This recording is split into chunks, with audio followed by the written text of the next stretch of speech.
नमस्कार मेरे प्यारे मित्रों। आज मैं आप लोगों के सामने श्रीमद् भागवत महापुराण के चतुर्थ स्कंध का त्रयोदशोध्याय लेकर आई हूँ, अर्थात 13वां अध्याय लेकर आई हूँ। उस अध्याय का नाम है ध्रुव वंश का वर्णन, राजा अंग का चरित्र। तो चलिए हम लोग देखते हैं ध्रुव वंश का वर्णन को और राजा अंग के चरित्र का वर्णन को हम लोग आज इस अध्याय के माध्यम से जानेंगे। श्री सूत जी जो है वो शौनक आदि ऋषियों से कहते हैं, शौनक जी, श्री मैत्रेय मुनि के मुख से ध्रुव जी के विष्णु पद पर आरूढ़ होने का वृत्तांत सुनकर विदुर जी के हृदय में भगवान विष्णु की भक्ति का उद्रेक हो आया और उन्होंने फिर मैत्रेय जी से प्रश्न करना आरंभ किया। क्या प्रश्न किया विदुर जी ने कि भगवत पारायण मुने, ये प्रचेता कौन है, किसके पुत्र थे, किसके वंश में प्रसिद्ध थे और इन्होंने कहाँ यज्ञ किया था। भगवान के दर्शन से कृतार्थ नारद जी परम भागवत हैं, ऐसा मैं मानता हूँ। उन्होंने 5 रात्र का निर्माण करके श्री हरि की पूजा पद्धति रूप क्रिया योग का उपदेश किया है। जिस समय प्रचेतागण स्वधर्म का आचरण करते हुए भगवान यज्ञेश्वर की आराधना कर रहे थे, उसी समय भक्त प्रवर नारद जी ने ध्रुव का गुणगान किया था। ब्राह्मण, उस स्थान पर उन्होंने भगवान की जिन जिन लीला कथाओं का वर्णन किया, वे सब पूर्ण रूप से मुझे समझाइए। मुझे उनके सुनने की बड़ी ही इच्छा हो रही है। श्री मैत्रेय जी अब जो है वो सारा वृत्तांत, सारा जो है वो कथा सुनाते हैं और मैत्रेय जी कहते हैं विदुर जी से कि विदुर जी, महाराज ध्रुव के वन चले जाने पर उनके पुत्र उत्कल ने अपने पिता के सार्वभौम वैभव और राज्य सिंहासन को अस्वीकार कर दिया। अब जैसा पिता है वैसा पुत्र तो होगा ही। वह जन्म से ही शांति युक्त, आसक्ति शून्य और समदर्शी था तथा संपूर्ण लोकों को अपनी आत्मा में और अपनी आत्मा को संपूर्ण लोकों में स्थित देखता था। उसके अंतःकरण का वासना रूप मल अखंड योगाग्नि से भस्म हो गया था। इसलिए वह अपनी आत्मा को विशुद्ध बोध रस के साथ अभिन्न, आनंदमय और सर्वत्र व्याप्त देखता था।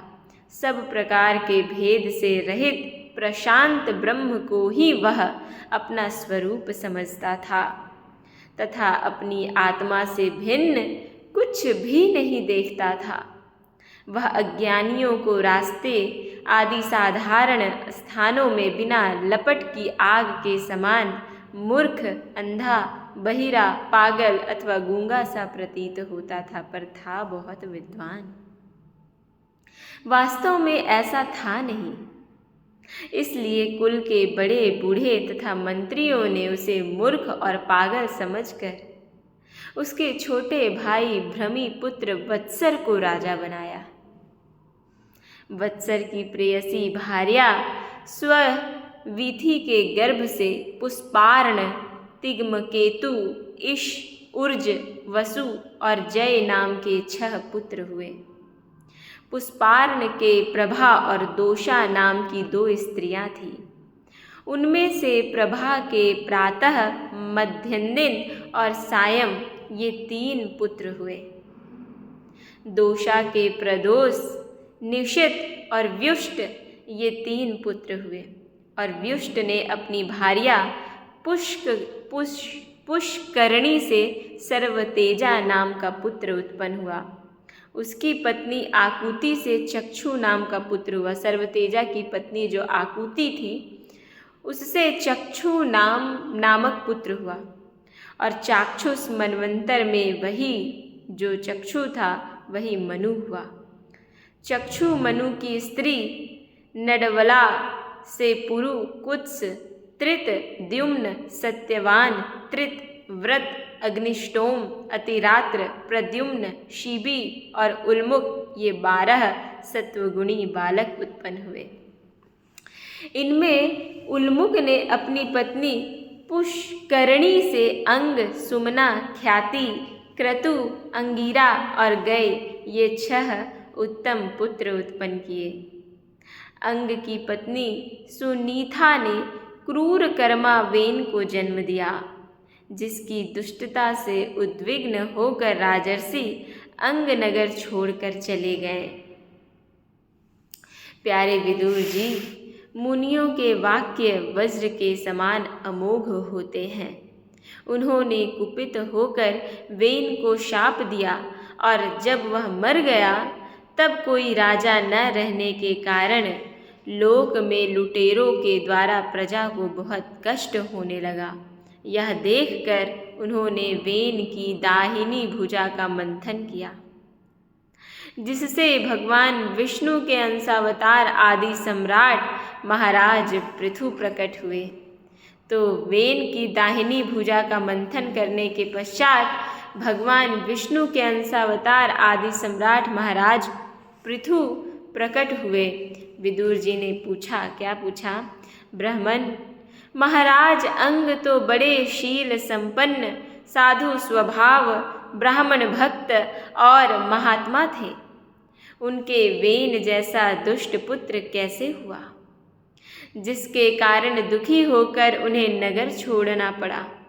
राजदंडधारी वेन का भी ऐसा क्या अपराध था जो धर्मज्ञ मुनीश्वरों ने उसके प्रति शाप रूप ब्रह्मदंड का प्रयोग किया? प्रजा का कर्तव्य है कि वह प्रजा पालक राजा से कोई पाप बन जाए तो भी उसका तिरस्कार न करे, क्योंकि वह अपने प्रभाव से 8 लोकपालों के तेज को धारण करता है। कौन? राजा। ब्राह्मण, आप भूत भविष्य की बातें जानने वालों में सर्वश्रेष्ठ हैं, इसलिए आप मुझे सुनीता के पुत्र वेन की सब करतूतें सुनाइए। मैं आपका श्रद्धालु भक्त हूँ। ऐसा जो है वो विदुर जी मैत्रेय जी से कह रहे हैं। अब मैत्रेय जी कहेंगे, विदुर जी, एक बार राजर्षि अंग ने अश्वमेध महायज्ञ का अनुष्ठान किया।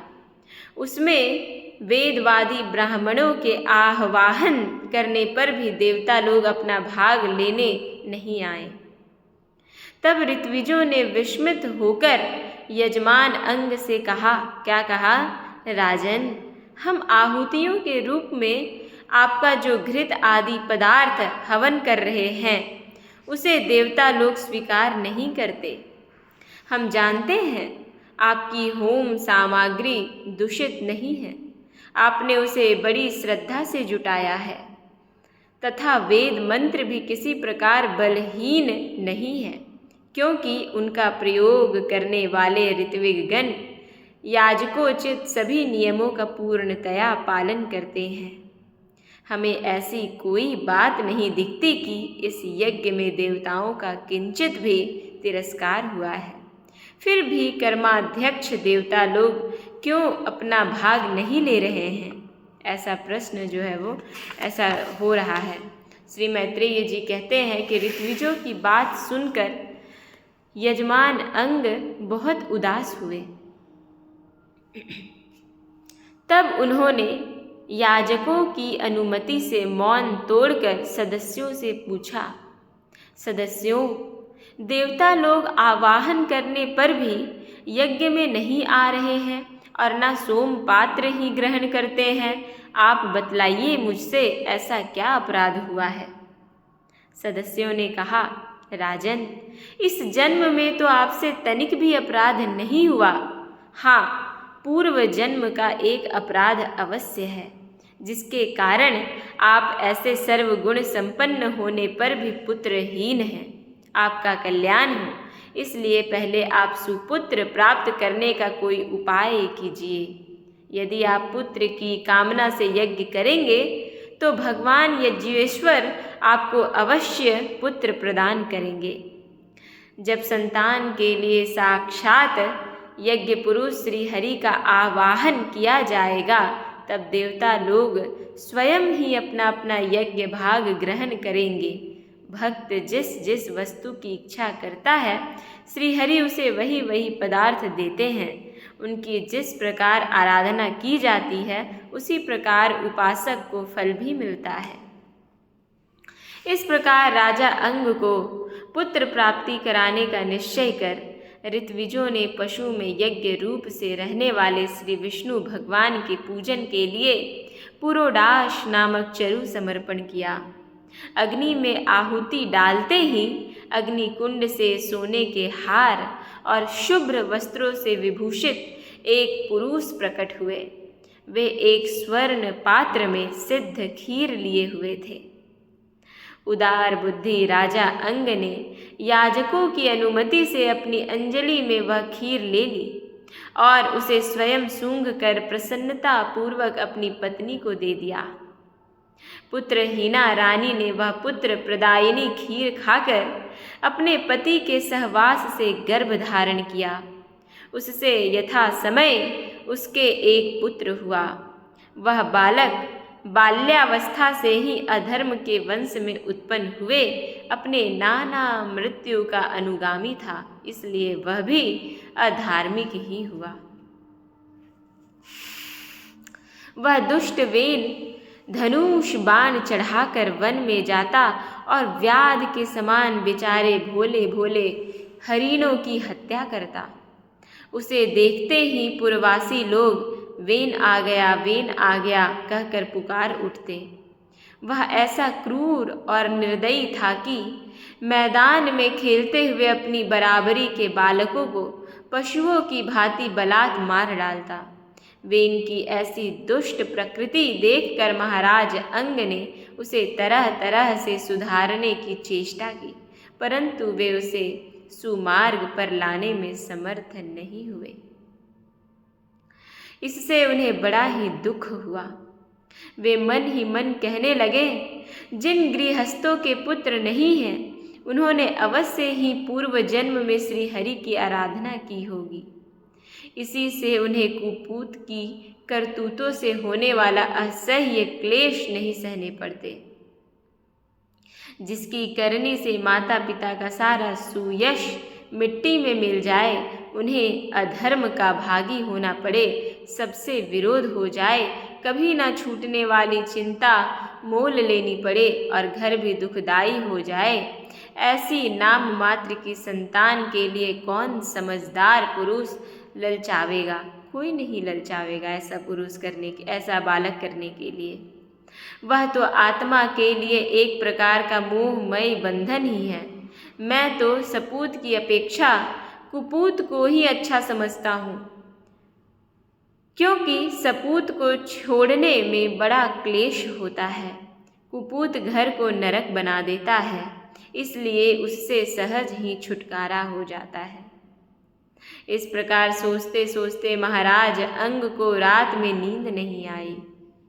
उनका चित्त गृहस्थी से विरक्त हो गया। वे आधी रात के समय बिछौने से उठे। इस समय वेन की माता नींद में बेसुध पड़ी थी। राजा ने सबका मोह छोड़ दिया और उसी समय किसी को भी मालूम ना हो, इस प्रकार चुपचाप उस महान ऐश्वर्य से भरे राजमहल से निकलकर वन को चल दिए। महाराज विरक्त होकर घर से निकल गए हैं, यह जानकर सभी प्रजाजन, पुरोहित, मंत्री और सुहृदगण आदि अत्यंत शोकाकुल होकर पृथ्वी पर उनकी खोज करने लगे। ठीक वैसे ही जैसे योग का यथार्थ रहस्य न जानने वाले पुरुष अपने हृदय में छिपे हुए भगवान को बाहर खोजते हैं। जब उन्हें अपने स्वामी का कहीं पता न लगा, तब वे निराश होकर नगर में लौट आए और वहाँ जो मुनिजन एकत्रित हुए थे, उन्हें यथावत प्रणाम करके उन्होंने आँखों में आंसू भरकर महाराज के ना मिलने का वृतांत सुनाया। इस प्रकार से यह अध्याय जो है वो समाप्त हो जाता है। अब जो है वो आगे देखेंगे राजा वेन की कथा क्या है। तो मेरे प्यारे मित्रों, पुत्र होने से ही नहीं होता है। पुत्र वैसा पुत्र हो जो आपका सुपुत्र हो, सुंदर पुत्र हो, उसका व्यवहार अच्छा हो, है ना। लोग सोचते रहते हैं कि हमारा पुत्र क्यों नहीं हुआ, वो बहुत दुखी रहते हैं पूरे जीवन में, जो है वो अपने पूरे अशांति रहती है उनके जीवन में कि हमारा एक पुत्र हो जाता तो हमारा घर इत्यादि संभाल लेता। और मान लीजिए अगर पुत्र हो गया और वो पुत्र कुपुत्र निकल गया तो फिर क्या हाल होगी आपकी, आप समझ सकते हैं। पूरे जीवन जो है वो आपका व्यर्थ हो जाएगा। इससे अच्छा है कि जो प्रभु ने दिया है आपको, वो आप खुशी से जो है वो उसे स्वीकार कीजिए और अपना जीवन व्यतीत कीजिए। इतने ही कहते हुए मैं अपनी वाणी को विराम देती हूँ। नमो नमः। नमः संस्कृताय। ओम नमो भगवते वासुदेवाय नमः। ओम।